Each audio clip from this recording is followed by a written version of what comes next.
সুধী মণ্ডলী, এখন এগিয়ে আসে বাংলাদেশ বিমান বাহিনীর C-130 ব্রাভো পরিবহন বিমানের একটি সেকশন। এই বিমানটি সাধারণত যুদ্ধকালীন সময়ে ভূমিতে ছত্রি সেনা অবতরণ, আকাশ থেকে ভূমিতে বোমা বর্ষণ এবং শান্তিকালীন সময়ে যাত্রী ও মালামাল পরিবহনে ব্যবহৃত হয়ে থাকে। দর্শক মণ্ডলী, আপনাদের জ্ঞাতার্থে জানিয়ে দিচ্ছি যে বিমানটি এই মুহূর্তে দৃষ্টির সীমানার বাহিরে আনুমানিক 12,000 ফিট উচ্চতা দিয়ে অনুষ্ঠান স্থল অতিক্রম করছে। এই সেকশনের লিডার হিসেবে C-130 ব্রাভো বিমানে রয়েছেন গ্রুপ ক্যাপ্টেন আরমান, সাথে আছেন উইং কমান্ডার ফয়সাল এবং নেভিগেটর হিসেবে আছেন স্কোয়াড্রন লিডার রেহান ও squadron leader Muhtadi.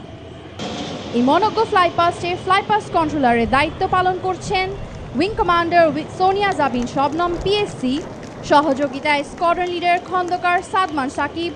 ফ্লাইপাস্টে ground supervisor হিসেবে ছিলেন air commodore Mohammad Zahir Uddin GUP NDC ACSC PSC এবং air commodore AKM Abdur Razzak GUP PSC।